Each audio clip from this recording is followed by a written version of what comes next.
ನಮಸ್ಕಾರ ಸ್ನೇಹಿತರೆ, ಇವತ್ತಿನ ವಿಡಿಯೋಲಿ ನಾನು ದುರಂಧರ್ ಪಾರ್ಟ್ 2 ದ ರಿವೆಂಜ್ ಮೂವಿಯ ಕ್ಲೈಮ್ಯಾಕ್ಸ್ ಬ್ರೇಕ್ ಡೌನ್ ಮಾಡ್ತೀನಿ. ಆದಿತ್ಯ ದರ್ ಅವರ ಉರಿ ದ ಸರ್ಜಿಕಲ್ ಸ್ಟ್ರೈಕ್ ಮೂವಿಯಲ್ಲಿ ಹೇಳಿರೋ ಹಾಗೆ ಆಪರೇಷನ್ ವ್ರಾತ್ ಆಫ್ ಗಾಡ್ ಗೂ ಈ ಮೂವಿಗೂ ಏನ್ ಸಂಬಂಧ, ಕೊನೆಯಲ್ಲಿ ಬರೋ ರಾಸ್ಪುಟಿನ್ ಸಾಂಗ್ ನ ಅರ್ಥ ಏನು, ಅದರ ಹಿಂದಿನ ಕತೆ ಏನು, ಹಮ್ಜಾ ಕೊನೆಗೂ ಭಾರತಕ್ಕೆ ವಾಪಸ್ ಬರ್ಬೇಕಾದ್ರೆ ಹೊಸ ಪಾಸ್ಪೋರ್ಟ್ ಅಲ್ಲಿ ಇವನ ಹೆಸರು ಜಸ್ಕಿರತ್ ಅಲ್ಲ ಶೌರ್ಯ ಭಾರದ್ವಾಜ್ ಅಂತ ಯಾಕಿದೆ, ಜಸ್ಕಿರತ್ ತನ್ನ ಮನೆ ಹತ್ರ ವಾಪಸ್ ಬಂದ್ರು ಕೂಡ ತನ್ನ ಫ್ಯಾಮಿಲಿಯವರು ಖುಷಿಯಾಗಿದ್ದಾರೆ, ನಾನು ಹೋಗಿ ಅವರ ಖುಷಿ ಹಾಳು ಮಾಡೋದು ಬೇಡ ಅನ್ನೋ ಒಂದೇ ಕಾರಣಕ್ಕೆ ಫ್ಯಾಮಿಲಿನ ಭೇಟಿ ಆಗ್ಲಿಲ್ಲ ಅನ್ನೋದು ಒಂದು ಥಿಯರಿ. ಆದ್ರೆ ಇನ್ನೊಂದು ಮುಖ್ಯವಾಗಿರೋ ವಿಷಯ ಕೂಡ ಇದೆ, ಅದೇನು ಮತ್ತೆ ಮೂವಿ ಮುಗಿಬೇಕಾದ್ರೆ ಹಮ್ಜಾನ ಟ್ರೈನಿಂಗ್ ಯಾವ ರೀತಿ ಆಗಿತ್ತು ಅಂತ ತೋರಿಸ್ತಾರಲ್ಲ, ಆ ಸೀನಲ್ಲಿ ಇರೋ ಕೆಲವೊಂದು ಡೀಟೇಲ್ಸ್ ಎಲ್ಲವನ್ನ ಈ ವಿಡಿಯೋಲಿ ಹೇಳ್ತೀನಿ ಸ್ನೇಹಿತರೆ. ಇದು ಈ ಮೂವಿ ಬ್ರೇಕ್ ಡೌನ್ ನ 3ನೇ ವಿಡಿಯೋ ಸ್ನೇಹಿತರೆ. ಮೊದಲ 2 ವಿಡಿಯೋನ ಲಿಂಕ್ ಡಿಸ್ಕ್ರಿಪ್ಷನ್ ಅಲ್ಲಿ ಇದೆ. ಆ ವಿಡಿಯೋಸ್ ನ ಕೂಡ ನೋಡಿಲ್ಲ ಅಂದ್ರೆ ತಪ್ಪದೆ ನೋಡಿ ಸ್ನೇಹಿತರೆ. ಅಲ್ಲೂ ತುಂಬಾನೇ ಹಿಡನ್ ಡೀಟೇಲ್ಸ್ ಮತ್ತೆ ರೆಫರೆನ್ಸಸ್ ಬಗ್ಗೆ ಎಲ್ಲ ಹೇಳಿದ್ದೀನಿ. ಈಗ ಮುಂದೆ ಏನಾಗುತ್ತೆ ಅಂತ ನೋಡೋಣ. ಹಮ್ಜಾನೆ ಇಂಡಿಯನ್ ಏಜೆಂಟ್ ಅಂತ ಒಮಾರ್ಗೆ ಗೊತ್ತಾಗಿದೆ. ಒಮಾರ್ ಫೋನ್ ಮಾಡಿ ಮೇಜರ್ ಇಕ್ಬಾಲ್ಗೆ ಹೇಳಿದ್ದಾನೆ, ದಾವೂದ್ ಇಬ್ರಾಹಿಂ ಮತ್ತೆ 40 ರಿಂದ 50 ಜನ ಭಯೋತ್ಪಾದಕರನ್ನ ಭಾರತಕ್ಕೆ ಕಳ್ಸೋಕೆ ರೆಡಿ ಆಗಿದ್ದಾನೆ, ವೆಪನ್ಸ್ ನ ತಂದ್ಕೊಡೋಕೆ ಹಮ್ಜಾಗೆನೆ ಹೇಳಿದ್ದಾನೆ. ಆದ್ರೆ ಹಮ್ಜಾ ಬಲೂಚಿಸ್ತಾನ್ ಅವರ ಜೊತೆ ಸೇರ್ಕೊಂಡು ಇವರೆಲ್ಲರನ್ನ ಮುಗಿಸೋಕೆ ಒಂದು ದೊಡ್ಡ ಪ್ಲಾನ್ ಮಾಡ್ಕೊಂಡಿದ್ದಾನೆ. ಅದೇನು ಅಂತ ಈಗ ನೋಡ್ತೀವಿ. ಹಮ್ಜಾ ಬಲೂಚಿಸ್ತಾನ್ ಇಂದ ವೆಪನ್ಸ್ ನ ತಗೊಂಡು ಮುರಿದ್ಕೆ ಸಿಟಿಯಲ್ಲಿ ಇರೋ ಮದ್ರಾಸಾಗೆ ಬರ್ತಾನೆ. ಇಲ್ಲೇ ಇಕ್ಬಾಲ್, ಆಜಮ್ ಚೀಮಾ ಮತ್ತೆ ಸಾಜಿದ್ ಮಿರ್ ಇದ್ದಾರೆ. ಹಮ್ಜಾಗೆ ವೆಪನ್ಸ್ ನ ದುಡ್ಡನ್ನ ಕೊಟ್ಟಾಗ ರಿಜ್ವಾನ್ ತಗೊಂಡ್ ಹೋಗಿ ಕಾರಲ್ಲಿ ಇಟ್ಟಾಗ ನೋಡ್ತಾನೆ ಇದೆಲ್ಲ ನಕಲಿ ನೋಟ್ಗಳಾಗಿದೆ. ಇವನಿಗೂ ಗೊತ್ತಾಯ್ತು ಹಮ್ಜಾ ಬಗ್ಗೆ ಎಲ್ಲರಿಗೂ ಗೊತ್ತಾಗಿದೆ ಅಂತ. ಆದ್ರೆ ಹಮ್ಜಾ ಕೂಡ ಆಗ್ಲೇ ರೆಡಿ ಆಗಿ ಬಂದಿದ್ದಾನೆ. ಬಲೂಚ್ ಯುನೈಟೆಡ್ ಫೋರ್ಸ್ ನ ಮಿಲಿಟೆಂಟ್ಸ್ ಎಲ್ಲರೂ ಶಿರಾನಿ ಜೊತೆಗೆ ಇಕ್ಬಾಲ್ ಮೇಲೆ ದಾಳಿ ಮಾಡೋಕೆ ಆಗ್ಲೇ ತಮ್ಮ ಪೊಸಿಷನ್ಸ್ ತಗೊಂತಾ ಇದ್ದಾರೆ. ಅದು ಅಲ್ಲದೆ ಹಮ್ಜಾನ ಪ್ಲಾನ್ ಪ್ರಕಾರ ಎಲ್ಲರೂ ರೇಂಜರ್ಸ್ ಯೂನಿಫಾರ್ಮ್ ಅಲ್ಲಿ ಬಂದಿದ್ದಾರೆ, ಅಂದ್ರೆ ಪ್ಯಾರಾಮಿಲಿಟರಿ ಅವರ ಯೂನಿಫಾರ್ಮ್ ಅಲ್ಲೇ ಬಂದಿದ್ದಾರೆ. ಮಿಲಿಟರಿ ಅವರು ಬಂದಿದ್ದಾರೆ ಅಂದ್ರೆ ಬೇರೆ ಯಾರು ಅಡ್ಡ ಬರಲ್ಲ ಅಂತ. ಜೊತೆಗೆ ಹಮ್ಜಾ ಮೊದಲೇ ಒಂದು ಟೈಮ್ ರಿಜ್ವಾನ್ಗೆ ಹೇಳಿ ನಾನು ಒಳಗಿದ್ರು ಪರವಾಗಿಲ್ಲ, ಟೈಮ್ಗೆ ಸರಿಯಾಗಿ ಬಾಂಬ್ ಟ್ರಿಗರ್ ಒತ್ತು ಅಂತ ಹೇಳಿ ಬಂದಿರ್ತಾನೆ. ಬಾಂಬ್ಗಳು ಎಲ್ಲಿದ್ದಾವೆ ಅಂದ್ರೆ ಹಮ್ಜಾ ವೆಪನ್ಸ್ ತಗೊಂಡ್ ಬಂದಿದ್ನಲ್ಲ, ಆ ಬಾಕ್ಸ್ ಗಳನ್ನ ಮದ್ರಾಸಾದ ಕೆಳಗೆ ಬೇಸ್ಮೆಂಟ್ ಗೆ ತಗೊಂಡ್ ಹೋಗಿದ್ದಾರೆ. ಆ ಬಾಕ್ಸ್ ಗಳಲ್ಲೇ ಬಾಂಬ್ ಇದೆ. ಮದ್ರಾಸಾದ ಡೋರ್ ಕ್ಲೋಸ್ ಮಾಡಿದಾಗ ಹಮ್ಜಾಗೆ ಡೌಟ್ ಶುರು ಆಯ್ತು. ಇಕ್ಬಾಲ್ ಇಂಡಿಯನ್ಸ್ ಗೆ ತೊಂದರೆ ಕೊಡ್ತಿರೋದ್ರಿಂದ ತನಗೆ ಎಷ್ಟು ನೆಮ್ಮದಿ ಸಿಗುತ್ತೆ, ತೃಪ್ತಿ ಆಗುತ್ತೆ ಅಂತ ಹೇಳ್ತಾ ಹಮ್ಜಾ ಹತ್ರ ಬಂದು ಚಾಕುವಿಂದ ಇವನ ಮೇಲೆ ದಾಳಿ ಮಾಡ್ತಾನೆ. ಆದ್ರೆ ಸಾಯಿಸಲ್ಲ, ಟಾರ್ಚರ್ ಕೊಡ್ಬೇಕು ಅಂತ. ಈಗಾಗ್ಲೇ ಹಮ್ಜಾ ಹೇಳಿದ ಹಾಗೆ ಟೈಮ್ ಸರಿಯಾಗಿ ರಿಜ್ವಾನ್ ಫೋನ್ ಮಾಡ್ತಾ ಇದ್ದಾನೆ. ಯಾರಿಗೆ ಅಂದ್ರೆ ಬಾಂಬ್ ಗಳಿಗೆ. ಫೋನ್ ಮಾಡಿದಾಗ್ಲೇ ಬಾಂಬ್ ಗಳೆಲ್ಲ ಆಕ್ಟಿವ್ ಆಗ್ಲಿ ಅಂತ ಫೋನ್ಸ್ ಗೆನೆ ಬಾಂಬ್ ನ ಕನೆಕ್ಟ್ ಮಾಡಿದ್ದಾರೆ. ಹಾಗಾಗಿ ಮದ್ರಸಾ ಕೆಳಗೆ ಬೇಸ್ಮೆಂಟ್ ಅಲ್ಲಿ ಇದ್ದ ಬಾಂಬ್ ಗಳೆಲ್ಲ ಬ್ಲಾಸ್ಟ್ ಆಗೋಕೆ ಶುರು ಆಗಿದ್ರಿಂದ ತುಂಬಾನೇ ಜನ ಸಾವನ್ನಪ್ತಾರೆ. ಹೊರಗೆ ಇದ್ದ ಜನರೆಲ್ಲ ಹೆದರ್ಕೊಂಡು ಓಡ್ ಹೋಗ್ತಾರೆ. ಶಿರಾನಿ ಕಡೆಯವರು ಇಕ್ಬಾಲ್, ಸಾಜಿದ್ ಮಿರ್ ಮತ್ತೆ ಆಜಮ್ ಚೀಮಾ ಕಡೆಯವ್ರನ್ನೆಲ್ಲ ಶೂಟ್ ಮಾಡಿ ಸಾಯಿಸ್ತಾ ಇದ್ದಾರೆ. ಬೇಸ್ಮೆಂಟ್ ಬ್ಲಾಸ್ಟ್ ಆದ್ಮೇಲೂ ಜೀವಂತವಾಗಿ ಉಳಿದವರೆಲ್ಲ ಕುರಿಗಳ ತರ ಹೊರಗೆ ಬರಬೇಕಾದ್ರೆ ರಿಜ್ವಾನ್ ಮಷಿನ್ ಗನ್ ಇಂದ ಎಲ್ಲರ ಮೇಲೂ ಶೂಟ್ ಮಾಡ್ತಿದ್ದಾನೆ. ಒಬ್ರನ್ನು ತಪ್ಪಿಸ್ಕೊಳ್ಳೋಕೆ ಬಿಡಲ್ಲ. ಶಿರಾನಿ ಗ್ರೆನೇಡ್ ಲಾಂಚರ್ ಇಂದ ಮೊದಲೇ ಪ್ಲಾನ್ ಮಾಡಿ ನಿಲ್ಸಿದ್ದ ಗ್ಯಾಸ್ ಸಿಲಿಂಡರ್ ಗಾಡಿ ಒಳಗೆ ಗ್ರೆನೇಡ್ ಲಾಂಚ್ ಮಾಡ್ತಾರೆ. ಬ್ಲಾಸ್ಟ್ ಅಲ್ಲಿ ಎಲ್ಲರೂ ಸಾವನ್ನಪ್ತಾರೆ. ಮದ್ರಸಾ ಒಳಗೆ ಹಮ್ಜಾ ಕಾಂಕ್ರೀಟ್ ಬ್ಲಾಕ್ ಇಂದ ಆಜಮ್ ಚೀಮಾನ ತಲೆ ಹೊಡೆದಾಕಿ ಸಾಜಿದ್ ಮಿರ್ನ ಕೈಯನ್ನ ಚಾಕುನ ಸಹಾಯದಿಂದ ಟೇಬಲ್ ಗೆ ಪಿನ್ ಮಾಡ್ತಾನೆ. ಮತ್ತೆ ತಲೆಯನ್ನ ಇಟ್ಕೊಂಡು ಚಾಕುನ ಹ್ಯಾಂಡಲ್ ಗೆ ಗುದ್ದಿಸಿದಾಗ ಹ್ಯಾಂಡಲ್ಲೇ ಕಣ್ಣಿಗೆ ಚುಚ್ಕೊಳ್ಳುತ್ತೆ. ಇದನ್ನ ನೋಡಿ ಕ್ರಿಸ್ಟೋಫರ್ ನೋಲನ್ ಅವರ ದ ಡಾರ್ಕ್ ನೈಟ್ ಮೂವಿಯಲ್ಲಿ ಜೋಕರ್ ನ ಪೆನ್ಸಿಲ್ ಟ್ರಿಕ್ ಸೀನ್ ನೆನಪಾಯ್ತು. ಬ್ಲಾಸ್ಟ್ ನ ಕಾರಣದಿಂದ ನೆಲ ಕುಸಿದೋಗಿತ್ತು. ಅದರ ಒಳಗೆ ಟೇಬಲ್ ಸಮೇತ ಸಾಜಿದ್ ಮಿರ್ನ ತಳೆದಾಗ ಟೇಬಲ್ ಸಾಜಿದ್ ನ ಮುಖದ ಮೇಲೆ ಬಿದ್ದು ಅಪ್ಪಚ್ಚಿ ಆಗುತ್ತೆ. ಉಳಿದಿರೋ ಇಕ್ಬಾಲ್ ಮತ್ತೆ ಹಮ್ಜಾ ತುಂಬಾನೇ ಹೊತ್ತು ಫೈಟ್ ಮಾಡ್ತಾರೆ. ಮದ್ರಸಾದ ಫಸ್ಟ್ ಫ್ಲೋರ್ ಇಂದ ಕೆಳಗೆ ಬಿದ್ದಾಗ ಹಮ್ಜಾಗಿಂತ ಮುಂಚೆನೆ ಇಕ್ಬಾಲ್ ಎಸ್ಕೇಪ್ ಆಗ್ತಾನೆ. ಹಮ್ಜಾ ತಕ್ಷಣ ಹೊರಗೆ ಬಂದು ರಾಕೆಟ್ ಲಾಂಚರ್ ನ ಫೈರ್ ಮಾಡ್ತಾನೆ. ಇದರಿಂದನೂ ಇಕ್ಬಾಲ್ ತಪ್ಪಿಸ್ಕೊಂಡ. ಹಾಗಾಗಿ ಹಮ್ಜಾ ಇಕ್ಬಾಲ್ ನ ಅಟ್ಟಾಡಿಸ್ಕೊಂಡು ಊರ್ ತುಂಬಾ ಓಡಾಡ್ತಾನೆ. ಕೊನೆಗೆ ಎಲ್ಲೂ ಇಕ್ಬಾಲ್ ಕೈಗೆ ಸಿಗಲ್ಲ. ಒಂದಲ್ಲ ಒಂದು ರೀತಿ ತಪ್ಪಿಸ್ಕೊಂಡು ಕಂಟೈನರ್ ಯಾರ್ಡ್ ಗೆ ಇಬ್ರು ಬಂದಾಗ ಹಮ್ಜಾ ಮೇಲೆ ಮತ್ತೆ ಇಕ್ಬಾಲ್ ದಾಳಿ ಮಾಡಿ ಚೈನ್ ಮತ್ತೆ ಕುಡುಗೋಲಿನ ರೀತಿ ಇರೋ ಒಂದು ಹೈಬ್ರಿಡ್ ವೆಪನ್ ನ ಸಹಾಯದಿಂದ ಹಮ್ಜಾನ ಕೊಲ್ಲೋಕೆ ನೋಡ್ತಾ ಇದ್ದಾನೆ. ನಂತರ ಹಮ್ಜಾನ ಮುಖಕ್ಕೆ ಚೈನ್ ಸುತ್ತಿ ಕೊಲ್ಲೋಕೆ ನೋಡಿದಾಗ ಹಮ್ಜಾ ಹೇಗೋ ಕೊನೆಗೂ ಚೈನ್ ಬಿಡಿಸ್ಕೊಂಡು ಚೈನ್ ನ ತುದಿಗೆ ಆ ಹೈಬ್ರಿಡ್ ವೆಪನ್ ನ ಫಿಕ್ಸ್ ಮಾಡ್ಕೊಂಡಾಗ ವ್ರಾತ್ ಆಫ್ ಗಾಡ್ ಅಂತ ತೋರಿಸ್ತಾರೆ. ದೇವರಿಗೆ ಕೋಪ ಬಂದ್ರೆ ಇಡೀ ಪ್ರಪಂಚವನ್ನೇ ಕ್ಷಣದಲ್ಲೇ ನಾಶ ಮಾಡೋ ಶಕ್ತಿ ಇರುತ್ತೆ. ಹಾಗಂತ ಹಮ್ಜಾನ ದೇವರಿಗೆ ಹೋಲ್ಸಿಲ್ಲ. ಮನುಷ್ಯನಿಗೆ ಇರೋ ಕೋಪದ ಲಿಮಿಟ್ ರೀಚ್ ಆಗಿದೆ. ಇನ್ನ ಮುಂದೆ ಹಮ್ಜಾನ ತಡೆಯೋದು ಕಷ್ಟ ಅನ್ನೋದನ್ನ ಅರ್ಥ ಮಾಡ್ಸೋಕೆ ಈ ರೀತಿ ತೋರಿಸ್ತಾರೆ ಅಷ್ಟೇ. ಮತ್ತೆ ಈ ವ್ರಾತ್ ಆಫ್ ಗಾಡ್ ಹೆಸರು ಉರಿ ದ ಸರ್ಜಿಕಲ್ ಸ್ಟ್ರೈಕ್ ಮೂವಿಯಲ್ಲೂ ಬರುತ್ತೆ. ಗೋವಿಂದ್ ಭಾರದ್ವಾಜ್, ಅದೇ ಅಜಿತ್ ದೋವಲ್ ಅವರ ಹೆಸರು ಚೇಂಜ್ ಮಾಡಿ ಮೂವಿಯಲ್ಲಿ ಗೋವಿಂದ್ ಭಾರದ್ವಾಜ್ ಅಂತ ತೋರಿಸಿದ್ದಾರೆ. ಅವರು 1972ರಲ್ಲಿ ನಡೆದಿದ್ದ ಘಟನೆಯ ಬಗ್ಗೆ ಹೇಳ್ತಾರೆ. ಮ್ಯೂನಿಕ್ ಅಲ್ಲಿ ಒಲಿಂಪಿಕ್ ಗೇಮ್ಸ್ ನಡಿಬೇಕಾದ್ರೆ ಪ್ಯಾಲೆಸ್ಟೈನ್ ಭಯೋತ್ಪಾದಕರು 11 ಜನ ಇಸ್ರೇಲ್ ನ ಅಥ್ಲೀಟ್ಸ್ ಮತ್ತೆ ಕೋಚ್ ಗಳನ್ನ ಕೊಂದಿರ್ತಾರೆ. ಹಾಗಾಗಿ ಇಸ್ರೇಲ್ ಅವರು ಆಪರೇಷನ್ ವ್ರಾತ್ ಆಫ್ ಗಾಡ್ ನ ಶುರು ಮಾಡಿ ಸುಮ್ನೆ ಪ್ಯಾಲೆಸ್ಟೈನ್ ಭಯೋತ್ಪಾದಕರ ಮೇಲೆ ದಾಳಿ ಮಾಡಲ್ಲ, ಸೈಲೆಂಟ್ ಆಗಿ ಭಯೋತ್ಪಾದಕರ ಜಾಗಕ್ಕೆ ನುಗ್ಗಿ ಒಬ್ಬೊಬ್ರು ಕೊಂದಿರ್ತಾರೆ. ಅದೇ ರೀತಿ ನಾವು ಮಾಡಬೇಕು ಅಂತ ಸರ್ಜಿಕಲ್ ಸ್ಟ್ರೈಕ್ ನ ವಿಷಯ ತೆಗಿತಾರೆ ಗೋವಿಂದ್ ಭಾರದ್ವಾಜ್. ಈಗ ಹಮ್ಜಾ ತನ್ನ ಹೈಬ್ರಿಡ್ ವೆಪನ್ ಇಂದ ದಾಳಿ ಮಾಡಿ ಇಕ್ಬಾಲ್ ನ 2 ಕಾಲನ್ನ ಕಟ್ ಮಾಡ್ತಾನೆ. ಮತ್ತೆ ಇಲ್ಲೇ ಇರೋ ಸೀಮೆಣ್ಣೆ ಟ್ಯಾಂಕರ್ ಒಳಗೆ ಇವನನ್ನ ಹಾಕಿ ಇದು ಹೊಸ ಭಾರತ, ಈ ಭಾರತ ಮನೆಗೆ ನುಗ್ಗುತ್ತೆ, ನುಗ್ಗಿ ಹೊಡೆಯುತ್ತೆ ಅಂತ ಹೇಳ್ತಾನೆ. ಇದೇ ಸೇಮ್ ಡೈಲಾಗ್ ನ ಉರಿ ಮೂವಿಯಲ್ಲಿ ಗೋವಿಂದ್ ಭಾರದ್ವಾಜ್ ಅವರು ಕೂಡ ಆಪರೇಷನ್ ವ್ರಾತ್ ಆಫ್ ಗಾಡ್ ಬಗ್ಗೆ ಹೇಳ್ಬೇಕಾದ್ರೇನೆ ಹೇಳ್ತಾರೆ. ಇಲ್ಲೂ ಇಕ್ಬಾಲ್ ಈಗ ಸ್ಪೀಚ್ ಕೊಡೋಕೆ ಶುರು ಹಚ್ಕೊಂತಾನೆ. ಹಮ್ಜಾ ಟ್ಯಾಂಕರ್ ನ ವ್ಯಾಲ್ವ್ ಓಪನ್ ಮಾಡಿ ಸೀಮೆಣ್ಣೆ ಹೊರಗೆ ಚೆಲ್ಲೋ ಹಾಗೆ ಮಾಡ್ತಾನೆ. ಇಲ್ಲೇ ದೂರದಲ್ಲಿ ಲೈಟರ್ ನ ಹಿಟ್ಟು ಹೋಗ್ತಾನೆ. ಆಮೇಲೆ ಡೈರೆಕ್ಟ್ ಆಗಿ ಸೀಮೆಣ್ಣೆ ಒಳಗೆ ಬಿಸಾಕಿದ್ರೆ ಇವನು ಇಕ್ಬಾಲ್ ಜೊತೆ ಹಾರೋಗ್ತಾನಲ್ಲ, ಅದಕ್ಕೆ ಇವನು ಸ್ವಲ್ಪ ದೂರ ಹೋದ್ಮೇಲೆ ಟ್ಯಾಂಕರ್ ಬ್ಲಾಸ್ಟ್ ಆಯ್ತು. ಎಲ್ಲ ಆದ್ಮೇಲೆ ಮೊದಲು ಹಮ್ಜಾ ಕಾಲ್ ಮಾಡೋದೆ ಎಲಿನಾಗೆ. ಎಲಿನಾ ಒಮಾರ್ ಬಂದಿದ್ದ ವಿಷಯ ಈಗ ಹೇಳಿದಾಗ ಹಮ್ಜಾ ತನ್ನ ನಿಜವಾದ ಹೆಸರು ಜಸ್ಕಿರತ್ ಅಂತ ಹೇಳ್ತಾನೆ. ಎಲಿನಾ ಇವನನ್ನ ಜಸ್ಕಿರತ್ ಅಂತ ಕರೆದಾಗ ಇವನಿಗೆ ತುಂಬಾನೇ ದುಃಖ ಆಗುತ್ತೆ. ಇಬ್ರು ಅಳ್ತಾ ಇದ್ದಾರೆ. ಹಮ್ಜಾಗೆ ಜಾಸ್ತಿ ಮಾತಾಡೋಕು ಆಗಲ್ಲ. ಫೋನ್ ನ ಬಿಸಾಕಿ ಸ್ಮೋಕ್ ಮಾಡ್ತಾ ಕುತ್ಕೊಂತಾನೆ. ಇದೇ ಸಮಯಕ್ಕೆ ಒಮಾರ್ ಮತ್ತೆ ಅವನ ಕಡೆಯವರು ಬಂದು ಎತ್ತಾಕೊಂಡ್ ಹೋಗಿ ಟಾರ್ಚರ್ ಕೊಡೋಕೆ ಶುರು ಮಾಡ್ತಾರೆ. ಇಲ್ಲೇ ISI ನ ಡೈರೆಕ್ಟರ್ ಜನರಲ್ ಶಂಷದ್ ಹಸನ್ ಕೂಡ ಇದ್ದಾರೆ. ಇವರಿಗೆ ಅಜಯ್ ಸನ್ಯಾಲ್ ಫೋನ್ ಮಾಡಿ ಅಸ್ಸಲಾಂ ಅಲೈಕುಂ ಹೇಳಿ ನಮ್ ಹುಡುಗ ನಿಮ್ ಹತ್ರ ತಗ್ಲಾಕೊಂಡಿದ್ದಾನೆ ಅಂತ ಗೊತ್ತಾಯ್ತು, ಅವನಿಗೆ ಏನು ಮಾಡ್ದಂಗೆ ಸೇಫ್ ಆಗಿ ಮರ್ಗಲಾ ಹಿಲ್ಸ್ ಗೆ ಕರ್ಕೊಂಡ್ ಬಂದು ಬಿಡಿ ಅಂತಾರೆ. ಆದ್ರೆ ಇಷ್ಟು ಈಸಿಯಾಗಿ ಹಸನ್ ಕೇಳ್ತಾರಾ? ನಿಮ್ ದೇಶದ ಮಾನ ಮರ್ಯಾದೆ ಕಳಿಯೋದ್ ಬೇಡವಾ? ಇಂಡಿಯನ್ ಏಜೆಂಟ್ ಸಿಗಾಕೊಂಡಿದ್ದಾನೆ ಅಂತ ಎಲ್ಲರಿಗೂ ಗೊತ್ತಾಗ್ಲಿ, ಇವನ ಬಾಯಿಂದನೇ ಹೇಗೆ ಸತ್ಯ ಹೊರಗೆ ತೆಗಿತೀವಿ ನೋಡ್ತಾ ಇರಿ ಅಂದಾಗ ಮೊದ್ಲು ನಿಮ್ದು ನೋಡ್ಕೊಳ್ಳಿ. 3 ತಿಂಗಳ ಹಿಂದೆ ನೀವು ಲಂಡನ್ ಟ್ರಿಪ್ ಗೆ ಹೋಗಿದ್ದಾಗ ಪಾಕಿಸ್ತಾನ ನ್ಯೂಕ್ಲಿಯರ್ ಪ್ರೋಗ್ರಾಮ್ ಗೆ ಸಂಬಂಧಪಟ್ಟ ಸೆನ್ಸಿಟಿವ್ ಇನ್ಫಾರ್ಮೇಶನ್ ನ ಕೋಟಿಗಟ್ಲೆ ಹಣದ ಬದಲಿಗೆ ಮಾರ್ ಬಂದಿದ್ರಿ. ಅದು ಯಾರ್ಗೆ? ಪಾಕಿಸ್ತಾನ ದುಶ್ಮನ್ ಇಸ್ರೇಲ್ ಅವ್ರಿಗೆ, ಯಹೂದಿಗಳಿಗೆ. ಅದಕ್ಕೆ ಸಂಬಂಧಪಟ್ಟ ವಿಡಿಯೋಸ್ ಮತ್ತೆ ಫೋಟೋಸ್ ನ ಕಳಿಸ್ತೀನಿ, ನೋಡೋಣ ಆಮೇಲೆ ಏನೇನ್ ಶೇಕ್ ಆಗುತ್ತೆ ನಿಮ್ದು ಅಂತ ಅಜಯ್ ಸನ್ಯಾಲ್ ಹೇಳಿ ವಿಡಿಯೋಸ್ ಕಳಿಸ್ತಾರೆ. ಈಗ ವಿಡಿಯೋ ಜೊತೆಗೆ ರಾಸ್ಪುಟಿನ್ ಸಾಂಗ್ ಕೂಡ ಶುರು ಆಗುತ್ತೆ. ಹಸನ್ ಇಸ್ರೇಲ್ ಅವ್ರಿಗೆ ಇನ್ಫಾರ್ಮೇಶನ್ ಕೊಡ್ತಿರೋ ವಿಡಿಯೋನ ಇಸ್ರೇಲ್ ಅವರು ಬೇರೆ ಬೇರೆ ಆಂಗಲ್ ಅಲ್ಲಿ ಹಿಡನ್ ಕ್ಯಾಮ್ರಾ ಇಟ್ಟು ಶೂಟ್ ಮಾಡಿದ್ದಾರೆ. ಇಲ್ಲಿ ಹಸನ್ ಮಾತಾಡ್ತಿರೋ ರೀತಿ, ಬಾಡಿ ಲ್ಯಾಂಗ್ವೇಜ್ ಎಲ್ಲ ಸೇಮ್ ಈಗಿನ ಪಾಕಿಸ್ತಾನ್ PM ಶಹಬಾಜ್ ಶರೀಫ್ ತರನೇ ಇದೆ ಅನ್ನೋದು ವೈರಲ್ ವಿಡಿಯೋ ನೋಡಿ ನಿಮ್ಗೆಲ್ಲರಿಗೂ ಗೊತ್ತೇ ಇರುತ್ತೆ. ಈ ಸೀನ್ ಅಲ್ಲಿ ಬರ್ತಿರೋ ರಾಸ್ಪುಟಿನ್ ಸಾಂಗ್ ಅಲ್ಲಿ ಗ್ರಿಗೋರಿ ರಾಸ್ಪುಟಿನ್ ಅನ್ನೋ ವ್ಯಕ್ತಿಯ ಬಗ್ಗೆ ಹೇಳ್ತಿದ್ದಾರೆ. ಈ ಗ್ರಿಗೋರಿ ರಾಸ್ಪುಟಿನ್ ಒಬ್ಬ ಮಿಸ್ಟಿಕ್ ಅಂದ್ರೆ ನಿಗೂಢವಾದಿ ಆಗಿದ್ದ. ತಾನು ಮಾಡೋ ಪವಾಡದಿಂದನೇ ಜನರನ್ನ ಮ್ಯಾನಿಪುಲೇಟ್ ಮಾಡ್ತಿರ್ತಾನೆ. ಒಂದು ಸಂದರ್ಭವನ್ನ ತನ್ನ ಲಾಭಕ್ಕಾಗಿ ಬಳಸ್ಕೊಳ್ಳೋದು ಹೇಗೆ ಅಂತ ಇವನಿಗೆ ಚೆನ್ನಾಗಿ ಗೊತ್ತಿತ್ತು. ರಷ್ಯಾದ ಕೊನೆ ರಾಜ ನಿಕೋಲಸ್ ನ ಮಗನಿಗೆ ಹೀಮೋಫೀಲಿಯಾ ಇರುತ್ತೆ. ಎಲ್ಲಾದ್ರೂ ಬ್ಲೀಡಿಂಗ್ ಶುರು ಆದ್ರೆ ಬೇಗ ನಿಲ್ತಾನೆ ಇರಲ್ಲ.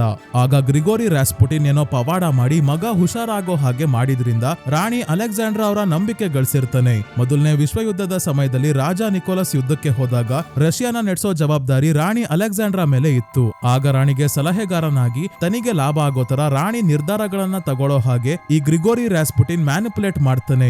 ನೋಡ್ತಿದ್ದಂಗೆ ತುಂಬಾನೇ ಪವರ್ಫುಲ್ ವ್ಯಕ್ತಿ ಆಗ್ತಾನೆ. ಆದ್ರೆ ಜಾಸ್ತಿ ಕುಡಿತಾ ಇದ್ದ, ತುಂಬಾನೇ ಮಹಿಳೆಯರ ಜೊತೆ ಸಂಬಂಧ ಇತ್ತು. ಭ್ರಷ್ಟಾಚಾರ, ಲಂಚ ವಸೂಲಿ ಎಲ್ಲ ಆರೋಪ ಇವನ ಮೇಲೆ ಇರುತ್ತೆ. ಆಮೇಲೆ ಇವನ್ ಆಡ್ತಿರೋ ಅವತಾರ ನೋಡೋಕಾಗ್ದೆ ಊಟದಲ್ಲಿ ವಿಷ ಹಾಕಿ ಶೂಟ್ ಮಾಡಿ ನಂತರ ನೀರೊಳಗೆ ಬಿಸಾಕ್ ಹೋಗಿರ್ತಾರೆ. ಒಂಥರ 2 ಸ್ಟೆಪ್ ವೆರಿಫಿಕೇಶನ್ ಇದು, ಸತ್ತವನ ಇಲ್ವಾ ಅಂತ. ಈ ಮೂವಿಯಲ್ಲಿ ಹಸನ್ ಕೂಡ ರಾಸ್ಪುಟಿನ್ ತರಾನೇ ಜನರ ಮುಂದೆ ಒಳ್ಳೆಯವನು ಅಂತ ತೋರಿಸ್ಕೊಂಡು ಜನರನ್ನೇ ಮ್ಯಾನಿಪುಲೇಟ್ ಮಾಡಿ ಹಿಂದೆಯಿಂದ ಅದೇ ಜನರ ಬೆನ್ನಿಗೆ ಚೂರಿ ಹಾಕ್ತಿರ್ತಾನೆ, ದೇಶಕ್ಕೆ ದ್ರೋಹ ಮಾಡ್ತಿರ್ತಾನೆ. ತನ್ನ ಲಾಭ ನೋಡ್ಕೊಳ್ಳೋದ್ ಬಿಟ್ರೆ ಇವನಂತವರಿಗೆ ದೇಶದ ಚಿಂತೆನೆ ಇರಲ್ಲ. ಸೊ ವಿಡಿಯೋ ನೋಡಿ ಗಾಬರಿ ಆಗಿರೋ ಹಸನ್ ಎಲ್ಲರನ್ನ ಹೊರಗೆ ಕಳಿಸಿ ಅಜಯ್ ಸನ್ಯಾಲ್ ಜೊತೆ ತುಂಬಾನೇ ಗೌರವದಿಂದ ಮಾತಾಡ್ತಾ ಇದ್ದಾನೆ. ಅಜಯ್ ಸನ್ಯಾಲ್ ಹೇಳ್ತಾರೆ, ಇಸ್ರೇಲ್ ಅವರು ನಮಗೆ ಇದೆಲ್ಲ ಹೇಳಲ್ಲ ಅಂತ ಅನ್ಕೊಂಡ್ರಾ? ಈ ವಿಷಯ ಹೊರಗೆ ಬಂದ್ರೆ ನಿಮ್ಮವರೇ ನಿಮ್ಮನ್ನ ರೋಡಲ್ಲಿ ಅಟ್ಟಾಡಿಸ್ಕೊಂಡು ಹೊಡಿತಾರೆ, ಜೊತೆಗೆ ನಿಮ್ ಹೆಂಡತಿ ಮಗಳನ್ನ ಕೂಡ ಸುಟ್ಟು ಹಾಕ್ತಾರೆ. ಅದಕ್ಕೆ ನಮ್ ಹುಡುಗನನ್ನ ಸೇಫ್ ಆಗಿ ಮರ್ಗಲಾ ಹಿಲ್ಸ್ ಗೆ ಕರ್ಕೊಂಡ್ ಬಂದ್ ಬಿಡಿ ಅಂತ ಹೇಳ್ತಾರೆ. ಇದಕ್ಕೆ ಹಸನ್, ಆಲ್ರೆಡಿ ಇಲ್ಲಿರೋ ಜನಕ್ಕೆ ನಾವು ಇಂಡಿಯನ್ ಏಜೆಂಟ್ ನ ಹಿಡಿದಿದೀವಿ ಅನ್ನೋದು ಗೊತ್ತಾಗಿದೆ, ಆರೋಪ ಯಾರ ಮೇಲಾದ್ರೂ ಹಾಕ್ಲೇಬೇಕಲ್ಲ ಅಂದಾಗ ಹಮ್ಜಾ ಉಜೇರ್ ಮೇಲೆ ಹಾಕಿ ಅಂತಾನೆ. ಇಂಥ ದಿನ ಬಂದ್ರೆ ಅಂತಾನೆ ಹಮ್ಜಾ ಅವನನ್ನ ಜೀವಂತವಾಗಿ ಇಟ್ಕೊಂಡಿದ್ದ. ಹಮ್ಜಾಗೆ ಇಷ್ಟೊಂದು ಟಾರ್ಚರ್ ಕೊಡ್ತಿರೋದು ನೋಡಿ ನಮಗೆ ಬೇಜಾರಾಗುತ್ತೋ ಇಲ್ವೋ ಗೊತ್ತಿಲ್ಲ, ಆದ್ರೆ ಉಜೇರ್ನ ನೋಡಿ ನಮಗೆ ಬೇಜಾರಾಗುತ್ತೆ. ಎಲ್ಲರೂ ಸೇರಿ ಬಕ್ರಾ ಮಾಡಿದ್ರು ಇವನ್ನ. ರಿಯಲ್ ಆಗಿ ಇವತ್ತಿಗೂ ಉಜೇರ್ ಈ ಆರೋಪದಿಂದಾನೇ ಜೈಲಲ್ಲಿ ಇದ್ದಾನೆ. ಅಜಯ್ ಸನ್ಯಾಲ್ ಹಮ್ಜಾನ ಮರ್ಗಲಾ ಹಿಲ್ಸ್ ಗೆ ಕರ್ಕೊಂಡ್ ಬಂದ್ ಬಿಡೋಕೆ ಹೇಳಿ ಫೋನ್ ಮಾಡಿದಾಗ ಅಸ್ಸಲಾಂ ಅಲೈಕುಂ ಹೇಳಿದ್ರು. ಈಗ ನಮಸ್ಕಾರ ಹೇಳಿ ಫೋನ್ ಇಡ್ತಾರೆ. ಹಸನ್ಗೂ ಬೇರೆ ದಾರಿ ಇಲ್ದೆ ನಮಸ್ಕಾರ ಸರ್ ಅಂತ ಹೇಳ್ತಾನೆ. ಮತ್ತೆ ಸಣ್ಣ ಫ್ಲಾಶ್ ಬ್ಯಾಕ್ ಅಲ್ಲಿ ಹಮ್ಜಾ ತಗ್ಲಾಕೊಳ್ಳೋಕು ಮುಂಚೆ ತನ್ನ ಡೈರಿಯನ್ನ ರಿಜ್ವಾನ್ಗೂ ಕೊಟ್ಟು ಬಂದಿದ್ದಾನೆ. ಮುಂದೆ ಹಮ್ಜಾನ ಕೆಲಸ ಇವನೇ ಮುಂದುವರಿಸ್ಲಿ, ಇನ್ನ ಯಾರ್ಯಾರು ಉಳಿದಿದ್ದಾರೋ ಅವರ ಕತೆ ಮುಗಿಸೋ ಜವಾಬ್ದಾರಿ ರಿಜ್ವಾನ್ದು. ನಂತರ ಹಮ್ಜಾನ ಅಜಯ್ ಸನ್ಯಾಲ್ ಅವರು ಹೇಳ್ದಂಗೆ ಮರ್ಗಲಾ ಹಿಲ್ಸ್ ಮೇಲೆ ಬಿಟ್ಟು ಹೋಗ್ತಾರೆ. ಇಲ್ಲಿಂದ ಇವನನ್ನ ಇಂಡಿಯಾಗೆ ಕರ್ಕೊಂಡ್ ಬರೋಕೆ ಪ್ರೈವೇಟ್ ಜೆಟ್ ಬರುತ್ತೆ. ಪ್ರೈವೇಟ್ ಜೆಟ್ ವರ್ಗೂ ಇವನನ್ನ ಕರ್ಕೊಂಡ್ ಹೋಗೋಕೆ ಜಮೀಲ್ ಬಂದಾಗ ನಮ್ಗೆ ಗೊತ್ತಾಗುತ್ತೆ ರಿಯಲ್ ದುರಂದರ್ ಜಮೀಲ್ ಅಂತ. ಒಮಾರ್ ಎಲಿನಾ ಹತ್ರ ಸತ್ಯ ತಿಳ್ಕೊಂಡ ನಂತರ ಎಲಿನಾ ತನ್ನ ತಂದೆ ಜಮೀಲ್ಗೆ ಫೋನ್ ಮಾಡಿ ಒಮಾರ್ ಹಮ್ಜಾನ ಸಾಯಿಸ್ಬಿಡ್ತಾನೆ, ದಯವಿಟ್ಟು ಏನಾದ್ರೂ ಮಾಡಿ ಅಂತ ಕೇಳ್ಕೊಂಡಾಗ ಜಮೀಲ್ ಅಜಯ್ ಸನ್ಯಾಲ್ಗೆ ಫೋನ್ ಮಾಡಿ ವಿಷಯ ತಿಳಿಸಿರ್ತಾರೆ. ಇದರಿಂದಾನೇ ಹಮ್ಜಾನ ಕಾಪಾಡ್ಕೊಳ್ಳೋಕೆ ಸಹಾಯ ಆಯ್ತು. ಇಲ್ಲಿ ಹಮ್ಜಾ ಮೇಲೆ ಗಮನ ಇಡೋಕೆ ಹ್ಯಾಂಡ್ಲರ್ಸ್ ಮತ್ತೆ ಕೋಆರ್ಡಿನೇಟರ್ಸ್ ಇರ್ತಾರೆ. ಅವರನ್ನ ನೀನು ಯಾವತ್ತೂ ಭೇಟಿ ಆಗೋದಿಲ್ಲ ಅನ್ಸುತ್ತೆ, ಆದ್ರೆ ನಿನ್ಗೆ ಸಮಸ್ಯೆ ಆದ್ರೆ ಹೆಲ್ಪ್ ಮಾಡ್ತಾರೆ ಅಂತ ಅಜಯ್ ಸನ್ಯಾಲ್ ಹಮ್ಜಾ ಇಲ್ಲಿಗೆ ಬರೋಕು ಮುಂಚೆನೆ ಹೇಳಿರ್ತಾರೆ. ಅದೇ ಹಮ್ಜಾ ಆ ಕೋಆರ್ಡಿನೇಟರ್ ನ ಈಗ ಭೇಟಿಯಾದ. ಜಮೀಲ್ ಯಾರು ಅಂತ ಗೊತ್ತಾದ್ಮೇಲೆ ಮತ್ತೆ ದುರಂಧರ್ ಪಾರ್ಟ್ 1 ಮತ್ತೆ ಪಾರ್ಟ್ 2 ನೋಡಿದ್ರೆ ಹಮ್ಜಾಗಿಂತ ಜಮೀಲ್ ಯಾವ್ಯಾವ ರೀತಿ ಆಟ ಆಡಿದ್ದಾರೆ ಅನ್ನೋದು ಅರ್ಥ ಆಗುತ್ತೆ. 45 ವರ್ಷಗಳ ಹಿಂದೆ ಪಾಕಿಸ್ತಾನ ಪಾಲಿಟಿಕ್ಸ್ ಗೆ ಜಾಯ್ನ್ ಆಗೋಕೆ ಇವರನ್ನ ಇಲ್ಲಿಗೆ ಕಳ್ಸಿರ್ತಾರೆ. ರೆಹಮಾನ್ ನ ಸಾವನ್ನಪ್ಪಿರೋ ಮಗನನ್ನ ನೋಡೋಕೆ ಹಾಸ್ಪಿಟಲ್ ಗೆ ಬಂದು ವಾಪಸ್ ಹೋಗ್ಬೇಕಾದ್ರೆ ಜಮೀಲ್ ಹಮ್ಜಾನ ಗುರಾಯಿಸ್ಕೊಂಡ್ ನೋಡ್ದಾಗ್ಲೇ ಯಾಕೆ ರೀತಿ ನೋಡಿದ್ರು ಅಂತ ಅನುಮಾನ ಇತ್ತು. ಯಾಕೆ ಅಂತ ಈಗ ಗೊತ್ತಾಗಿದೆ. ಎಲಿನಾಳ ಫೋನ್ ನ ಹಮ್ಜಾ ಕಡೆ ಬೇಕು ಅಂತಾನೆ ಬಿಸಾಕಿ ಇಬ್ರು ಹತ್ರ ಆಗೋ ಹಾಗೆ ಮಾಡಿದ್ದು. ಹಮ್ಜಾ ಹೇಳ್ದಂಗೆ ಎಲಿನಾನ ಮದುವೆ ಆಗೋಕೆ ಯಾವುದೇ ರೀತಿ ವಿರೋಧ ಮಾಡದೆ ತಕ್ಷಣ ಒಪ್ಕೊಂಡಿದ್ದು. ರೆಹಮಾನ್ ನ ಅರ್ಷದ್ ಪಪ್ಪುನ ಕೊಲ್ಲೋಕೆ ಸ್ಕೆಚ್ ಹಾಕಿದ್ದು, ಉಜೇರ್ನ ಬಲಿಕಾ ಬಕ್ರಾ ಮಾಡಿದ್ದು, ಎಲ್ಲದರಲ್ಲೂ ಇವರ ಕೈವಾಡ ಇರುತ್ತೆ. ಎಲ್ಲದಕ್ಕಿಂತ ಮುಖ್ಯವಾಗಿ ದಾವೂದ್ ಇಬ್ರಾಹಿಂ ಹಾಸ್ಗೆ ಹಿಡಿಯೋಕೆ ಕಾರಣನೇ ಜಮೀಲ್. ಹಮ್ಜಾ ಈಗ ಡಿಮಿಥೈಲ್ ಮರ್ಕ್ಯೂರಿಯಿಂದ ದಾವೂದ್ ಇಬ್ರಾಹಿಂ ನ ಕೊಲ್ಲೋಕೆ ನೋಡಿ ಪ್ಲಾನ್ ಫ್ಲಾಪ್ ಆಗಿತ್ತು. ಆದ್ರೆ ಜಮೀಲ್ ದಾವೂದ್ ಇಬ್ರಾಹಿಂ ನ ಮನೆಗೆ ಹೋಗಿ ಅವನ ಪಾರ್ಟಿಯಲ್ಲೇ ಸಕ್ಸಸ್ಫುಲ್ ಆಗಿ ಹ್ಯಾಂಡ್ ಶೇಕ್ ಮಾಡಿರ್ತಾರೆ. ಹಮ್ಜಾ ಬ್ಯಾಂಡೇಡ್ ನ ಯೂಸ್ ಮಾಡಿದ್ದ. ಅದೇ ಜಮೀಲ್ ಸ್ಕಿನ್ ಪ್ಯಾಚ್ ನ ಬಳಸಿ ವಿಷ ದಾವೂದ್ ನ ದೇಹ ಸೇರೋ ಹಾಗೆ ಮಾಡಿರ್ತಾರೆ. ಹಿಂದೆನೆ ಹೋಗಿ ದಾವೂದ್ ರಕ್ತದ ವಾಂತಿ ಮಾಡ್ಕೊಂಡು ಬಾತ್ರೂಮ್ ಅಲ್ಲಿ ಬಿದ್ದು ಒದ್ದಾಡಿರ್ತಾನೆ. ಆಮೇಲೆ ಹಾಸ್ಪಿಟಲ್ ಅಲ್ಲೂ ಒದ್ದಾಡ್ತಾನೆ. ವಿಷ ಕಡಿಮೆ ಪ್ರಮಾಣದಲ್ಲಿ ದೇಹ ಸೇರಿರೋದ್ರಿಂದ ದಾವೂದ್ ಕೂಡ ಈಗ ಸ್ಲೋ ಆಗಿ ಸಾಯ್ತಾ ಇದ್ದಾನೆ. ಜಮೀಲ್ ಹಮ್ಜಾಗೆ ಒಂದೇ ಸಲ ಸಾಯಿಸೋದ್ರಲ್ಲಿ ಮಜಾ ಬರಲ್ಲ. ಸ್ಲೋ ಆಗಿ ಕಣ್ಮುಂದೆ ನರಳಿ ಸಾಯೋದು ನೋಡ್ಬೇಕು ಅಂತ ಹೇಳಿ ಇವನಿಗೆ ಭಾರತಕ್ಕೆ ಹೋಗೋಕೆ ಬೇರೆ ಡಾಕ್ಯುಮೆಂಟ್ಸ್ ಕೊಡ್ತಾರೆ. ಈಗ ಇಂಡಿಯನ್ ಪಾಸ್ಪೋರ್ಟ್ ಅಲ್ಲಿ ಇವನ ಹೆಸರು ಜಸ್ಕಿರತ್ ಅಂತ ಇಲ್ಲ ಸ್ನೇಹಿತರೆ, ಶೌರ್ಯ ಭಾರದ್ವಾಜ್ ಅಂತ ಇದೆ. ಹಿಂದಿನ ವಿಡಿಯೋಲೆ ಹೇಳಿದ ಹಾಗೆ ಜಸ್ಕಿರತ್ ಸತ್ತೋಗಿ ಪುನರ್ಜನ್ಮ ಪಡ್ಕೊಂಡಂಗೆ ಆಗಿರೋದು. ಈಗ ಜಸ್ಕಿರತ್ ನ ಐಡೆಂಟಿಟಿಯಲ್ಲಿ ವಾಪಸ್ ಇಂಡಿಯಾಗೆ ಬರೋಕಾಗಲ್ಲ. ಜಗತ್ತಿಗೆ ಜಸ್ಕಿರತ್ ಸಾವನ್ನಪ್ಪಿದ್ದಾನೆ. ಈಗ ಹೊಸ ಹೆಸರಿನ ಜೊತೆಗೆ ಹೊಸ ಜೀವನ ಶುರು ಮಾಡ್ಬೇಕು. ಕೊನೆಗೂ ಹಮ್ಜಾ ಫ್ಲೈಟ್ ಹತ್ತೋಕೆ ಹೊರಟಾಗ ಡಾಕ್ಟರ್ ಆಲ್ರೆಡಿ ರೆಡಿ ಆಗಿದ್ದಾರೆ. ಅವರೇ ಬಂದು ಕರ್ಕೊಂಡು ಹೋಗ್ತಾರೆ. ಇಮ್ಮಿಡಿಯೇಟ್ ಆಗಿ ಫ್ಲೈಟ್ ಅಲ್ಲೇ ಟ್ರೀಟ್ಮೆಂಟ್ ಶುರು ಮಾಡೋಕೆ. ಇಂಡಿಯಾಗೆ ವಾಪಸ್ ಬಂದು ಜಸ್ಕಿರತ್ ಅಜಯ್ ಸನ್ಯಾಲ್ ನ ಭೇಟಿ ಆಗ್ತಾನೆ. ಇವರು ನಿನ್ನ ಕೆಲಸ ಚೆನ್ನಾಗಿ ಮಾಡಿದ್ಯಾ, ನಾಳೆ ಭೇಟಿ ಆಗು, ನಿನ್ನ ಮಿಷನ್ ಹೇಗಿತ್ತು ಅಂತ ಹೇಳು, ನೀನು ಮುಂದೆ ಹೇಗೆ ಬದುಕಬೇಕು ಹೇಗಿರ್ಬೇಕು ಅನ್ನೋದು ನಾವು ಹೇಳ್ಕೊಡ್ತೀವಿ, ಸದ್ಯಕ್ಕೆ ರೆಸ್ಟ್ ಮಾಡು ಹೋಗು ಅಂತ ಕಳಿಸ್ತಾರೆ. ತನ್ನ ರೂಮ್ಗೆ ಬಂದು ಜಸ್ಕಿರತ್ ಎಲಿನಾ ಮತ್ತೆ ಮಗನ ಜೊತೆ ಇರೋ ಫೋಟೋನ ಸುಟ್ ಹಾಕ್ತಾನೆ. ಸೇಮ್ ಹೇಗೆ ಇಲ್ಲಿಂದ ಪಾಕಿಸ್ತಾನ್ಗೆ ಹೋಗ್ಬೇಕಾದ್ರೆ ತನ್ನ ಇಂಡಿಯನ್ ಫ್ಯಾಮಿಲಿಯ ಫೋಟೋ ಸುಟ್ಟಾಕಿದ್ನೋ ಅದೇ ರೀತಿ. ಈಗ ಎಲಿನಾ ಮತ್ತೆ ಮಗನನ್ನ ಶಾಶ್ವತವಾಗಿ ಮರಿಲೇಬೇಕು, ಬೇರೆ ದಾರಿ ಇಲ್ಲ. ಅವರನ್ನ ಭೇಟಿ ಆದ್ರೆ ಅವ್ರಿಗೇನೆ ತೊಂದ್ರೆ. ಮತ್ತೆ ಇವನು ಮೊದಲು ಸ್ಮೋಕ್ ಮಾಡ್ತಿರಲ್ಲ, ಪಾಕಿಸ್ತಾನಲ್ಲಿ ಸ್ಮೋಕ್ ಮಾಡದೆ ಬೇರೆ ದಾರಿ ಇರ್ಲಿಲ್ಲ. ಈಗ ಅದರ ಅವಶ್ಯಕತೆ ಇಲ್ಲ ಅಂತ ಸಿಗರೇಟ್ಸ್ ನ ನಾಶ ಮಾಡಿ ಮುಂದಿನ ದಿನ ಬೆಳಗ್ಗೆ ಹೇಳ್ದೆ ಕೇಳದೆ ತನ್ನ ಫ್ಯಾಮಿಲಿನ ಭೇಟಿ ಆಗೋಕೆ ಹೊರಡ್ತಾನೆ. ಸುಶಾಂತ್ ಬನ್ಸಲ್ ಅಜಯ್ ಸಾನ್ಯಾಲ್ ಅವರಿಗೆ ಈ ವಿಷಯ ಹೇಳ್ತಾರೆ. ಯಾಕಂದ್ರೆ ಇಂಡಿಯನ್ ಅಂಡರ್ ಕವರ್ ಏಜೆಂಟ್ ಆಗಿ ಅಥವಾ ಸ್ಪೈ ಆಗಿದ್ದವನು ಭಾರತಕ್ಕೆ ವಾಪಸ್ ಬಂದಾದ್ಮೇಲೆ ಹೋಗಪ್ಪ ನಿನ್ ಫ್ಯಾಮಿಲಿ ತವ ಖುಷಿಯಾಗಿರು ಅಂತ ಅಷ್ಟು ಈಸಿಯಾಗಿ ಕಳ್ಸಲ್ಲ. ಅದಕ್ಕೆ ತುಂಬಾನೇ ಪ್ರೊಸೀಜರ್ಸ್ ಇರುತ್ತೆ. ಜಸ್ಕಿರತ್ ನ ರೀತಿ ಕೇಸಲ್ಲಿ ಫ್ಯಾಮಿಲಿನ ಕೊನೆವರೆಗೂ ಭೇಟಿ ಆಗೋಕೆ ಬಿಡೋದೇ ಇಲ್ಲ. ಭೇಟಿ ಆಗೋದ್ರಿಂದ ಫ್ಯಾಮಿಲಿಗೂ ತೊಂದ್ರೆ, ಜಸ್ಕಿರತ್ ಕೂಡ ಮತ್ತೆ ಪಾಕಿಸ್ತಾನ ಅವರ ಕೈಗೆ ತಗ್ಲಾಕೊಳ್ಳೋ ಸಾಧ್ಯತೆ ಇರುತ್ತೆ. ಆದ್ರೆ ಜಸ್ಕಿರತ್ ಆಗ್ಲೇ ನೀಟಾಗಿ ರೆಡಿ ಆಗಿ ಟ್ರೈನ್ ಹತ್ತಿ ಪಠಾನ್ ಕೋಟ್ಗೆ ಹೊರಟಿದ್ದಾನೆ. ಈ ಬಾರಿ ಕೂಡ ಒಬ್ಳು ತಾಯಿ ತನ್ನ ಮಗನ ಜೊತೆ ಆಟ ಆಡ್ತಿರೋದು ನೋಡಿ ಇವನು ತುಂಬಾನೇ ಅಳುತ್ತಾನೆ. ಇದರ ಅರ್ಥ ಈ ರೀತಿ ದೃಶ್ಯಗಳನ್ನ ನೋಡಿದಾಗ್ಲೆಲ್ಲ ಜಸ್ಕಿರತ್ಗೆ ತನ್ನ ತಾಯಿ ನೆನಪಾಗ್ತಾಳೆ, ಫ್ಯಾಮಿಲಿ ನೆನಪಾಗುತ್ತೆ. ಈ ರೀತಿ ಖುಷಿಯಾಗಿ ಇರೋಕೆ ಸಾಧ್ಯ ಆಗೋದಿಲ್ವಲ್ಲ ಅಂತ ಇವನ ಮನಸ್ಸಿಗೆ ನೋವಾಗುತ್ತೆ. ಪಾರ್ಟ್ 1 ಅಲ್ಲೂ ಈ ಸೀನ್ ಇದೆ. ಆದ್ರೆ ಈ ಮೂವಿಯ ಸ್ಟಾರ್ಟಿಂಗ್ ಅಲ್ಲಿ ಅತೀಫ್ ಅಹಮದ್ ಹತ್ರ ಹೋಗಿ ವೆಪನ್ಸ್ ತಗೊಂಡು ಟ್ರೈನ್ ಅಲ್ಲಿ ವಾಪಸ್ ಬರ್ಬೇಕಾದ್ರೆ ಅಮ್ಮ ಮಗ ಆಟ ಆಡ್ತಿರೋದು ನೋಡಿ ಸೀರಿಯಸ್ ಆಗಿ ಯಾಕಿದ್ದ ಅಂದ್ರೆ ಆ ಸಂದರ್ಭನೇ ಹಾಗಿತ್ತು. ಅವನು ಹೋಗ್ತಿದ್ದೆ MLA ಮತ್ತೆ ಅವನ ಫ್ಯಾಮಿಲಿ ಅವ್ರನ್ನ ಕೊಲ್ಲೋಕೆ. ಆಗ ತನ್ನ ಫ್ಯಾಮಿಲಿಯನ್ನ ನೆನಪಿಸ್ಕೊಂಡ್ರೆ ಖುಷಿಯಾಗಿದ್ದ ಕ್ಷಣಗಳು ನೆನಪಾಗ್ತಿರ್ಲಿಲ್ಲ. ಫ್ಯಾಮಿಲಿಗೆ ಆದ ಗತಿ ನೆನಪಾಗಿ ಸೀರಿಯಸ್ ಆಗಿದ್ದ. ಸೊ ಈಗ ಜಸ್ಕಿರತ್ ಎಮೋಷನಲ್ ಆಗಿನೇ ಪಠಾನ್ ಕೋಟ್ ರೈಲ್ವೆ ಸ್ಟೇಷನ್ ಗೆ ಬರ್ತಾನೆ. ಇಲ್ಲೊಂದು ಪೀಕ್ ಡೀಟೇಲಿಂಗ್ ಇದೆ ಸ್ನೇಹಿತರೆ. ಮೊದಲ ವಿಡಿಯೋಲ್ಲೇ ಹೇಳಿದ್ದೆ ಜಸ್ಕಿರತ್ ಗುರ್ಬಾಸ್ ಜೊತೆ ವೆಪನ್ಸ್ ತಗೊಂಡು ಈ ಸ್ಟೇಷನ್ ಗೆ ಬಂದಾಗ ಇದರ ಹೆಸರು ಆಗ ಚಕ್ಕಿ ಬ್ಯಾಂಕ್ ರೈಲ್ವೆ ಸ್ಟೇಷನ್ ಆಗಿತ್ತು. ಈಗ ಪಠಾನ್ ಕೋಟ್ ರೈಲ್ವೆ ಸ್ಟೇಷನ್ ಅಂತ ಹೆಸರು ಚೇಂಜ್ ಆಗಿದೆ. 2013ರಲ್ಲಿ ನೇಮ್ ಚೇಂಜ್ ಮಾಡಿದ್ರು. ಆ ಚೇಂಜ್ ನ ಇಲ್ಲೂ ತೋರಿಸಿದ್ದಾರೆ. ಆಟೋ ಅಲ್ಲಿ ತನ್ನ ಹಳ್ಳಿಗೆ ಬರ್ಬೇಕಾದ್ರೆ MLA ಸುಖವಿಂದರ್ ನ ಮನೆಯನ್ನ ಕೂಡ ನೋಡ್ತಾನೆ. ಈಗ ಅಲ್ಲಿ ಯಾರು ಇರೋ ಹಾಗಿಲ್ಲ, ಬೂತ್ ಬಂಗ್ಲೆ ತರ ಆಗಿದೆ.